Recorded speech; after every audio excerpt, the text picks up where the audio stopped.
नीतीश राणा का स्वागत है। नीतीश राणा जो एक जाबाज खिलाड़ी और आईपीएल टीम के कैप्टन रह चुके हैं, अपनी अग्रेसिव बैटिंग और शानदार ऑफ स्पिन के लिए बहुत मशहूर है। उनका दिल्ली की गलियों से इंडियन क्रिकेट टीम तक का सफर बहुत फैसिनेटिंग है। लोग डीएम करते हैं क्रिकेट एडवाइस छोड़ो, मतलब बहुत गलत चीज़ें भी लिखते हैं लोग। क्या आप ये बोलते हो कि तेरे बाप ने तेरे को ये नहीं सिखाया? इवन जिन लोगों को इंडिया कैप नहीं मिले वो भी करोड़ों में कमाते हैं। ऐसे पैसों को देखकर क्या बदलता है? एक था जो 1 साल आईपीएल में बहुत ठीक ठाक पैसा मिला उसको, मुंबई इंडियंस के लिए खेला। आप देखना कौन हो सकता है। नेक्स्ट ईयर वो कहीं भी नहीं था। लॉन्ग टर्म में मेंटल हेल्थ कैसी रहती है आईपीएल प्लेयर्स की? श्रीलंका टूर पे मेरा नाम आया था, वो बहुत गंदी सीरीज गई। सडनली मैं रोना स्टार्ट हो गया। उसके बाद एक ही बंदा था क्रिकेट पूरे सर्कल से, कॉल आया था मेरे पास। वो 18 मिनट की कॉल ना मेरे को दोबारा जिंदा कर गई। ऑपोजिट एलिमेंट भी होती है ड्रेसिंग रूम में, जहाँ लोग आप पर बुरी नजर डाल रहे हैं। ऐसे ड्रेसिंग रूम में कैरेक्टर्स होते हैं जिसको आप देखना पसंद नहीं करते। ऋषभ खेले हैं ये जो पाकिस्तान के अगेंस्ट मैच हुआ, जब उनका ये फेज चल रहा था 2 years ऑफ, उनसे मेंटल हेल्थ की बातें करी। ऋषभ का जब एक्सीडेंट हुआ, जब मैं वहां पर गया और मैंने उसको देखा तो वो मुंह नहीं खोल पा रहा था। देसी प्लेयर्स फॉरेन प्लेयर्स के साथ कनेक्ट कर पाते हैं। रिंकू और रसल बहुत बड़ा एग्जांपल है। यूपी साइड में जो मीम चलते हैं वो उससे वो बुलवाता है, वो बोलता है, वो दोनों हंसते हैं। कि क्लास नहीं है, ये रोहित शर्मा की क्लास थी कि वो इतना इजीली उनको बैटिंग कर रहे थे। मेरी आंखों को ऐसा लग रहा था कुछ भी तो नहीं है, बट जेन्युइन ऐसा नहीं था। मिचेल जॉनसन की भी क्लास थी, बट वो रोहित शर्मा की इतनी क्लास थी कि मेरी आंखों को इतना लगा बहुत ईजी तो है यार, बट ऐसा नहीं था। वो रोहित भैया के लिए वो एक्स्ट्रा सेकंड था बैटिंग करने के लिए, जो उनको सबसे अलग करता है। वो एज अ कैप्टन कैसे है रोहित शर्मा? जब मैं एमआई में था तो जब मैंने इन सब चीज़ों पर उतना ध्यान देना ना शुरू नहीं किया था, बट हाँ लास्ट ईयर जब मैं कैप्टनसी कर रहा था तो रोहित भैया मेरे पास, मतलब मैं रोहित भैया के पास गया और उससे पहले 2-3 मैचेस बड़ा ऊपर नीचे हुआ था। 2 मैच बड़े अच्छे जीते हम, 2 मैच बड़े खराब हारे। तो उन्होंने आके मुझे बोला, नीतीश क्या लग रहा है? मैं कभी आप बताओ क्या लग रहा है?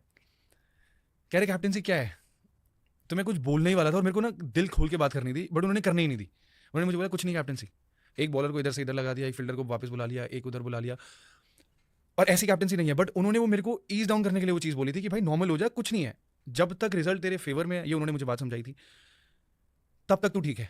रिजल्ट जिस दिन नहीं आएगा, तू कितनी अच्छी कप्तानी कर ले, कोई बात नहीं करेगा, बिकॉज रिजल्ट तेरे फेवर में नहीं आया। तो बहुत रिजल्ट ओरिएंटेड है, तो तू अपने प्रोसेस पे ध्यान दे, अपने आप को बैक कर। ज़्यादा नहीं है, जितना इसको उलझाएगा उतना मुश्किल है, जितना इसको सीधा रखेगा उतना आसान है। तो मैंने वहाँ से वो चीज़ सीखी है, ठीक है यार कोई बात नहीं, क्योंकि आईपीएल टीम की कप्तानी करना छोटी बात नहीं है, आईपीएल खेलना ही छोटी बात नहीं है, बट इतनी बड़ी साइड को लीड करना छोटी बात नहीं है। वैसे हमें फुटबॉल खेलना है, यंग प्लेयर को पिक करते हैं। मुंबई इंडियंस का बहुत तगड़ा ट्रैक रिकॉर्ड है in terms of spotting potential, पर क्या यंग क्रिकेटर्स भी इसी नजरिए से मुंबई इंडियंस को देखते हैं कि यार मुंबई इंडियंस से पिक? पहली बात तो 100 मैचेस खेलना ही बहुत बड़ी बात है। जितना टैलेंट हमारे इंडिया में है और जितनी बड़ी ये लीग है, किसी भी प्लेयर के लिए 100 मैचेस खेलना बहुत बड़ी बात है। और मैंने ये अपने आप को प्रॉमिस किया था कि अगर मैं उतना अच्छा हूं ना तो मैं एक फ्रेंचाइजी के लिए 100 मैच, बिकॉज मैं फुटबॉल से बहुत रिलेट करता हूँ तो वो भी एक है कि अब बेकहम बहुत बड़ा प्लेयर था, रोनाल्डो बहुत बड़ा प्लेयर है, मानता हूँ, बट जो गिग्स की एक रिस्पेक्ट है ना, वो आप जानते हो, वो रिस्पेक्ट मेरे को चाहिए थी। तो अभी इस सीजन अनफॉर्चुनेटली मैं इंजर्ड हो गया, मेरे 100 मैचेस नहीं हुए। मुझे नहीं पता नेक्स्ट ईयर क्या होगा, बड़ा ऑप्शन है, बिग ऑप्शन है, बट अगर इस सीजन में इंजर्ड नहीं होता तो वो 100 मैचेस वाला माइलस्टोन में कंप्लीट कर देता। If you play for the name on the front they will remember the name on the back. ये फुटबॉल की राइट, 100%। ये जो अप्स एंड डाउन्स होते हैं, आई थिंक कि ऑडियंस, फैंस इन सारी चीजों को समझते हैं कि फैंस ये समझते हैं कि कितनी ज्यादा पॉलिटिक्स होती है डोमेस्टिक सर्किट में। फेयर टू से बहुत होती है। और दिल्ली एक ऐसी स्टेट है जहाँ से खेलना बहुत मुश्किल है। मैं नहीं बोलूँ पॉलिटिक्स बहुत है हर जगह, जो आज मैं हूँ दिल्ली का बहुत बड़ा हाथ है उसमें, डीडीसी का, बट वो स्टेट इतनी टफ है बिकॉज वहाँ पर टैलेंट बहुत है, दिल्ली का क्रिकेट बहुत ऊपर है, तो वहाँ से खेलना इसलिए मुश्किल है बिकॉज वहाँ पर टैलेंट इतना ज़्यादा है और पॉलिटिक्स भी है हर जगह, वहाँ भी है। आप गेम दिखा के किसी को इंप्रेस नहीं कर सकते, आपको एक वो पुश चाहिए। दिल्ली जैसी स्टेट में मैंने जूनियर क्रिकेट में बहुत रन बनाए, तो और जब मैं ड्रेसिंग रूम में गया था तो 7 इंडियन प्लेयर थे। मेरे लिए खेलना क्राइटेरिया था ही नहीं उस टाइम। मेरे को इधर कुछ ड्रेसिंग रूम में जाना, कितना कुछ सीखने को मिलेगा यार। कौन कौन थे आपके? वीरू भैया, गौती भैया, शिखर भैया, ईशांत भैया, आशीष नेहरा भैया, मिथुन मिनास भैया, मतलब बहुत काफ़ी साथ केकेआर के साथ 7 साल से हूँ। वो इमोशन एक जुड़ा हुआ है बिल्कुल, और सब लोग बोलते हैं फैमिली है, बट एक्चुअल में केकेआर एक फैमिली है। सब लोग बोलते हैं, मैं भी वही बोल रहा हूँ, बट नहीं, जेन्युइनली 7 साल जो मैंने फील किया है, एक वो वार्मनेस है उस ड्रेसिंग रूम में, उस फ्रेंचाइजी में। और मैं हमेशा से चाहता था कि ट्रॉफी जीतूँ उस फ्रेंचाइजी के लिए। पहले मैं जीता हूँ मुंबई इंडियंस के साथ 2 ट्रॉफीज, 3 ट्रॉफीज हुई है अभी तक बट हाँ, ये जो 7 साल थे इसमें बहुत कुछ देखा है, बहुत सारे अप्स एंड डाउन्स देखे हैं, बट एक ड्रीम हमेशा से था मेरा कि इसी ड्रेसिंग रूम में अगर मैं गौतम भैया के अंडर खेलता। बट वो जब मैं केकेआर आया तो गौतम भैया केकेआर से डीसी गए, फिर उन्होंने रिटायरमेंट ले लिया।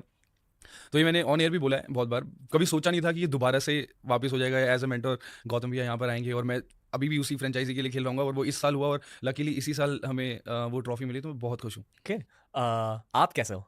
आप क्या करते हो ऑफ सीजन में, आईपीएल के बाद, वो भी जीतने के बाद? एक थोड़ा हाई रहता है कि आईपीएल जीते हो, अच्छा सीजन रहा है, एटसेट्रा एटसेट्रा? नहीं, बिल्कुल रहता है, बिकॉज वर्ल्ड की सबसे बड़ी लीग है और आप हमेशा एज अ स्पोर्ट्स पर्सन आप हमेशा चाहते हो कि आप विनिंग साइड पे हो या विनिंग ड्रेसिंग रूम में हो। मेरे को ऐसा लगता है कि हैप्पी ड्रेसिंग रूम वही होता है जो जीतता है। बहुत बड़ा टूर्नामेंट है, लंबा टूर्नामेंट है, 14 मैचेस खेलने को मिलते हैं, हारते भी हो आप।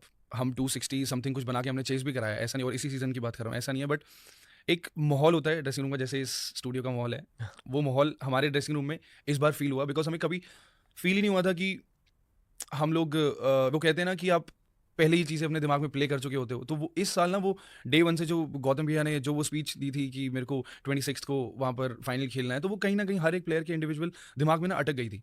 तो वो ड्रेसिंग रूम उसी तरीके से काम करना शुरू कर दिया सबने। मैचेस भी हारे हैं, बहुत गलत मैचेस भी हारे हैं, 260 रन चेज भी कराए हैं, बट ये माहौल था हमारे ड्रेसिंग रूम का। शायद वो उस माहौल ने ही सब कुछ चेंज किया है। जो पिछले 6 साल में जो हम करना चाहते थे, शायद वो इस बार वो माहौल ने वो चीज़ हमसे करवाई। God's plan baby. God's plan. ये एक थीम बन गई। ये जो पाकिस्तान के अगेंस्ट मैच हुआ 2 दिन पहले 3 दिन पहले, वहाँ जो उनकी इनिंग्स थी, उस इनिंग्स की वजह से अब हम इस बारे में बात कर सकते हैं। जब उनका ये फेज चल रहा था 2 इयर्स ऑफ, उनसे मेंटल हेल्थ की बातें करी, क्योंकि जब मैं भी मतलब आई एम इनटू फिटनेस, अगर थोड़ी भी इंजरी हो जाती है ना, आई फील मेरी मेंटल हेल्थ अफेक्ट हो जाती है। तो आई कांट इमेजिन एथलीट के लिए कैसा हो सकता है। तो उनसे मेंटल हेल्थ के बारे में बात करी। या I would also ask you about Rinku, क्योंकि ये दोनों ना एकदम पॉजिटिव ब्रोज है। इससे पता चला कि आप तीनों भाईचारा क्यों है। बट भाइयों के बीच मेंटल हेल्थ की बातें होती है। इन दोनों के केसेस बता। हाँ, मैं इन दोनों की किसी से बताता हूँ। ऋषभ का जब एक्सीडेंट हुआ, तो मैं पहला बंदा था जो ऑब्वियसली आंटी वहाँ पर पहुंची, उसका मैनेजर वहाँ पर पहुंचा, बिकॉज वो देहरादून में थे। तो उसकी सिस्टर यूके से आ रही थी सेम डे फ्लाइट पकड़ के। जब मैं वहाँ पर गया, मैंने उसको देखा, उसकी एक आंख बंद थी, एक आंख से वो थोड़ा सा देख पा रहा था, तो उसके चेहरे पर खुशी दिखी, बिकॉज उस टाइम उसको वो लोग चाहिए थे वहाँ पर, मम्मा वहाँ थी उसकी। बट उसको ये भी नहीं पता था कि मैं आ रहा हूँ, उसको ये भी नहीं पता था, बिकॉज वो इतना ज़्यादा गो थ्रू कर रहा था। 24 घंटे में मैं पहुंच गया था, 6 बजे एक्सीडेंट हुआ था, नेक्स्ट 6 बजे में पहुंच गया था। तो उसने उस टाइम पे ये तो नहीं सोचा होगा कि कौन आएगा कौन नहीं आएगा, बट जब उसने मेरा चेहरा देखा, तो उसके चेहरे पे जो शांति थी ना कि चल ठीक है, कोई आ गया, मेरा बंदा आ गया। हालांकि हमने बात नहीं की, बिकॉज वो हालत में नहीं था बात करने की। बट जिस दिन 29 या 30 को ये हुआ था, 31 की सुबह में पहुंचा था, तो 31 की शाम तक ना वो ओके हो गया। ओके एज इन बात कर रहा है, थोड़ा स्माइल पास कर रहा है, मम्मी से बात कर रहा है, मुझसे बात कर रहा है, सिस्टर से बात कर रहा है। तो हमने सबने प्लान किया कि यार न्यू ईयर है, ईव है, और ऐसा नहीं हो सकता कि हम न्यू ईयर ना सेलिब्रेट करें। ठीक है, जो मेहनत करी, जो देखा पिछले साल, वो सब गया, अब हम नई तरीके से। तो हमने सोचा कि जो एक्सीडेंट उसका हुआ था पिछले साल हुआ था, तो नया साल ऐसा नहीं शुरू कर सकता वो। ठीक है, उठा तो नहीं सकते उसको एक दिन एक झटके में, तो ठीक नहीं कर सकते। बट फिर हमने सोचा कि केक लेके आते हैं, सेलिब्रेट करते हैं हॉस्पिटल में ही, उसी से केक कटवा देंगे। ठीक है भाई, पिछला साल जो था गया, बड़ा नया साल है और हम ऐसे नहीं शुरू करेंगे। तो वो जब हमने वो सेलिब्रेट किया, उसने मेरे कान में बोला, भाई चिली पनीर खिला दे प्लीज। और वो मुंह नहीं खोल पा रहा था, बहुत ज़्यादा चोटें लगी हुई थी उसके। तो मैंने कहा खाएगा कैसे, लेके आओ तो मैं खा लूँगा। टिश्यू से पूछ के उसको दे देते। तो जब 2-3 दिन बाद वो ठीक हुआ, तो मैंने उससे ना पुरानी बातें करनी शुरू करी, क्योंकि डायरेक्ट में ये बातें नहीं कर सकता था कि भाई कैसा लग रहा है, क्यों लग रहा है, नहीं, मेरे को नहीं करनी थी। मेरा कंसर्न सिर्फ एक था कि उसको हेड इंजरी ना हुई हो और वो पुरानी चीज़ें ना भूलाओ। तो मैंने उससे बहुत बातें करी, मतलब पुरानी, जो सिर्फ स्कोर मेरे को पता है। प्राइवेट हाँ, हाँ, ज़रूर। तो वो टाइम मैंने उससे पूछा, उसको सब याद था। तो मेरा कंसर्न उस टाइम ये था, ठीक है, शरीर पे जो चोट लगी है, जो इंजरीज हुई है वो हुई है, बट यहाँ से वो ठीक है। समझ रहे हो आप मैं कहाँ से आया हूँ, जो मैंने अपने साथ किया कि भाई यहाँ से सही रहना बहुत जरूरी है। तो मैंने वही चीज़ उसमें देखी, भाई तू यहाँ से ठीक है ना, तो सब याद है ना, कोई बात नहीं, जो हो गया सो हो गया, कुछ नहीं कर सकते इसका। उसके बाद मतलब जब मैं ऋषभ के साथ जितनी बार भी बैठता हूँ, तो हम लोग ना क्रिकेट की बात नहीं करते। एक फेज था वो 1.5 साल, जब मैंने उसे बोला, जाके बोला, मैंने कहा भाई 5 या 7 मिनट मेरी बात सुन ले, मैं क्रिकेट की बात करने जा रहा हूँ तुझसे। वो कह यार क्या करेगा, छोड़ना। मैंने नहीं, मैंने आज तक 10-12 साल में कभी नहीं बोला ना, आज सुन ले, वो मेरे को तेरे सामने निकालना है, क्योंकि मैं कहीं और नहीं निकालना चाहता। कोई और मुझे गलत लेगा तो गलत नहीं लेगा। तो मैंने उसके सामने निकाला, उसने एक वर्ड बोला, खत्म हो गई तेरी बात, मैंने कहा खत्म हो गई, चला जा। उसके बाद हमने बात नहीं करी, हम कभी भी बात नहीं करते क्रिकेट की। और एक फेज मेरी लाइफ में ऐसा था, जब श्रीलंका टूर पे मेरा नाम आया था, वो बहुत गंदी सीरीज गई। उसके बाद एक ही बंदा था क्रिकेट पूरे सर्कल से जिसका कॉल आया था मेरे पास, 12 या 18 मिनट कुछ तो बात हुई थी। वो 18 मिनट की कॉल ना मेरे लिए, मेरे को दोबारा जिंदा कर दी। एक होता है ना, जहाँ पर आप पहुंचना चाहते हो वहाँ पहुंचते हो, और आप जो फील होते हो, तो वो फीलिंग ना बहुत अलग है। वो कोई भी नहीं चाहता, पहुंचना सब चाहते हैं, फील होना कोई नहीं चाहता। तो मैं भी उनमें से हूँ। तो जब मैं वहाँ जाके मेरे को लगा कि नहीं यार, ये मतलब ये मैंने कभी नहीं सोचा था, इससे बेटर मैंने अपने आप को बोला, इससे बेटर मैं पहुंचता ही नहीं उस स्टेज पे। ठीक है, जैसे भी जो भी था। बट जब मैंने उसने वो 12 या 18 मिनट की मुझे कॉल करी, वो 18 मिनट सिर्फ उसने मुझे बताया, ठीक है भाई, तेरा बचपन से तूने पहली बार बैट उठाया था, तो ये जर्सी जो आपने पहनी हुई है, ये मेरा ड्रीम था पहनना, ये मैं कर चुका हूँ। फेल हुआ नहीं हुआ, ठीक है, सबको पता है, तेरे को भी पता है। बट यहाँ से तू अपनी लाइफ कैसे देखता है वो इंपॉर्टेंट है। तूने बिल्कुल नीचे आना है तो तेरे हाथ में, तूने यहाँ से दोबारा उठ के ऊपर जाना है तेरे हाथ में। मैं नहीं बताऊंगा, आज के बाद मैं कभी इस बारे में बात करूंगा, मुझे नहीं पता तेरी फैमिली इस बारे में बात करती है कि नहीं करते हम लोग, मतलब घर पे ये सब बातें नहीं होती। जब आप फेल होते हो ना, समझते नहीं लॉन्ग टर्म में मेंटल हेल्थ कैसी रहती है आईपीएल प्लेयर्स की। डिपेंड करता है। मतलब मेरा फेज आया था 1-1.5 साल, जहाँ पर मैं बहुत परेशान था, बिकॉज उसमें दिल्ली डीडीसीए का भी बहुत इन्वॉल्वमेंट था, प्लस पर्सनल भी था। पर्सनल में फैमिली नहीं बोलूँगा, बट पर्सनल खुद का, कि जब आप रोज़ 3-3, 2-2 टीमें सेलेक्ट होते हुए देखते हो, इंडियन टीम, फिर आप अपना नाम नहीं देखते हो, आप कहीं ना कहीं डिस्टर्ब होते हो। आप कितने भी चलो, कितने भी कैसे भी रह लो आप, बट अगर आपका प्रोफेशन है तो आप इफेक्ट होते हो। बहुत बार ऐसा हुआ है कि मैं खाना खा रहा हूँ, सडनली मैं रोना स्टार्ट हो गया, वही आंसू खाने में गिर रहे हैं, वही मैं खाया जा रहा हूँ, मुझे पता भी नहीं लग रहा कि वो आंसू खाने में गिर रहे हैं, वही मैं खाया जा रहा हूँ। तो पहले मुझे लगता था मेंटल हेल्थ, अब वो जाटों की सोच है कि दिमाग से कैसे आदमी हार सकता है, तो ये मेरी भी थी। बट ये जब 1.5 साल मैंने जब ये फेस देखा ना, तो मुझे जेन्युइनली लगा कि मेंटल हेल्थ बहुत बड़ा इशू है। अब मेरा क्राइटेरिया है, क्रिकेट से ऊपर मैं मेंटल हेल्थ रखता हूँ, क्योंकि अगर यहाँ से मैं ठीक नहीं हूँ तो मैं क्रिकेट अच्छा नहीं खेल सकता, जो मुझे लगता है। बट अभी हो खुद देखते हो क्रिकेट एज अ फैन कि आपके लिए ऑफिस है? ये बड़ा ट्रिकी सवाल है, बट मैं बहुत कम क्रिकेट देखता हूँ। बट जब से मैं, मतलब मेरे को आईपीएल मैचेस भी देखना पसंद नहीं है। जैसे मेरा मैच है, मैं आज खेला, नेक्स्ट डे किसी और का मैच है, मतलब मेरे को नहीं है, मज़ा नहीं आता। मज़ा आता है, बट कहीं ना वो चीज़ आपके दिमाग में चलनी शुरू हो जाती है। आप चीज़ों से इफेक्ट होते हो, आप कितने भी मेंटली स्ट्रांग हो, आप इफेक्ट होते हो। जो ये चीज़ डिनाई करता है, मैं नहीं मानता कि ये नहीं होता है। ये आप दिखाते नहीं हो, आपको शर्म आती है कि आप पब्लिक के सामने इतना कमज़ोर नहीं दिख सकते, इसलिए आप छुपाते हो, बट इफेक्ट होता है। तो मेरे को वो इफेक्ट नहीं होने देना अपने आप को। कहाँ तक पढ़ूँ? वैसे तो ग्रेजुएशन मैंने की हुई है, बट जैसे तैसे, वही मैं बोल रहा हूँ ना, धक्के से जैसे तैसे एग्जाम निकाल लिया, ऐसे ऐसे करके हो गई। एजुकेशन का कुछ रोल रहा है क्रिकेट में? बहुत रोल है आई गेस। एक अनपढ़ वर्ड नहीं यूज़ करना चाहता मैं, बट कम पढ़े हुए लड़के का कॉन्फिडेंस और एक पढ़े हुए लड़के का कॉन्फिडेंस में बहुत फ़र्क है, ये मैंने देखा है। क्योंकि क्रिकेट एक mental game at the end. बिल्कुल, मेरे सर ने वाह। बोला है कि शोल्डर से नीचे 10% है, इसके ऊपर का 90% का गेम है ये। उस टाइम मैं रिलेट नहीं कर पाया कि यार कैसे यार, फिटनेस इतनी सारी चीज़ें हैं, ये तो सब नीचे से है, यहाँ से क्या है। बट वो बोलते हैं आंखें और दिमाग से 90% ये गेम खेला जाता है, 10% चेंज होता है ऐसे। तो अगर तुम कोई भी गेम में कुछ गलत करके आए, उसकी वजह से आप मैच हारे हो, तो ये 25 लोग इफेक्ट होंगे, और यहाँ तेरे में उतने गट्स होने चाहिए कि तू इन 25 लोगों के सामने खड़ा होकर बोले कि मेरी गलती है, मेरी वजह से मैच हारे। अगर तू ये कैरेक्टर अपना बिल्ड कर सकता है तो जिंदगी में कभी कहीं भी मार नहीं खाएगा। तो ये चीज़ मेरी बहुत बड़ी लर्निंग थी इस सीजन। ये आई विश कि ये मेरे 24-25 साल में अगर ये मैंने ली होती तो शायद वो 1.5 साल वाला फेस नहीं आता। क्योंकि पहले आपको लगता था कि फैंस के लिए भी आप आंसरेबल हो, बिल्कुल आपको लगता था ऐसा? लगता था, बिल्कुल लगता था कि यार उनके इमोशन है, हाँ उनका बहुत मेहनत से कमाया हुआ पैसा वो टिकट लेके आ रहे हैं, लेकिन नहीं, आप नहीं चाहते वो सब करना जो उनको फील हो रहा होता है, आप नहीं वो चीज़ करना चाहते, और कोई भी क्रिकेटर नहीं करना चाहता। पहले मैं डीएम पे रिप्लाई भी करता होता था लोगों की कि सॉरी। हाँ। आई थिंक ये मेरी जो सोच मेरे ग्राउंड से, या मेरे सर ने जो सोच हमेशा से बचपन से मेरे अंदर जो है वो मेरे सर से आया, और वही चीज़ रिफ्लेक्ट की इन सब चीज़ों में। ड्रिफ्ट होने को बहुत कुछ था, मेरी फैमिली ने कभी उतना पैसा नहीं देखा था।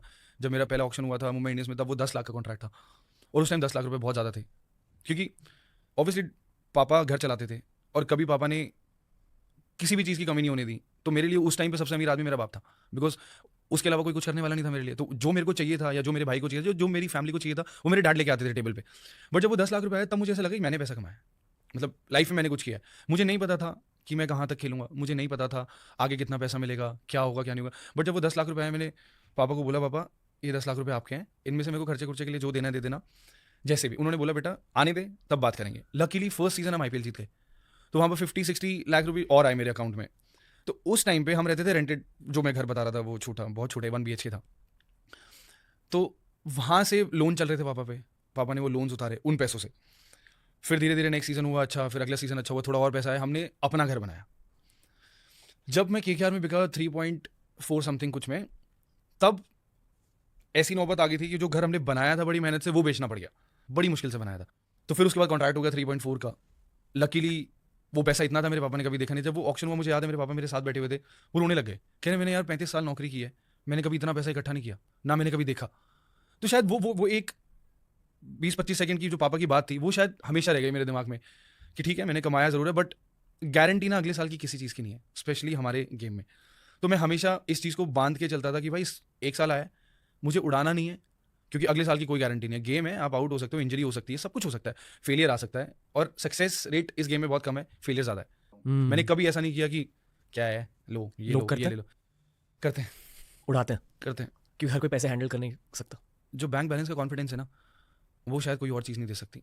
बहुत सारे देखे मैंने इंसिडेंट ऐसे कि 1 साल IPL खेले, अच्छा पैसा मिला, बट जेन्युइनली हैंडल नहीं कर पाए। और होता है ऐसा, जैसे एक था मेरा नोन जो 1 साल IPL में बहुत ठीक ठाक पैसा मिला, उसको उतना मुझे भी नहीं मिला था उस टाइम पे, मुंबई इंडियंस के लिए खेला, आप देखना कौन हो सकता है, नाम नहीं लूँगा। तो 1 साल वो खेला मेरी आंखों के सामने, और बहुत नॉर्मल फैमिली का लड़का।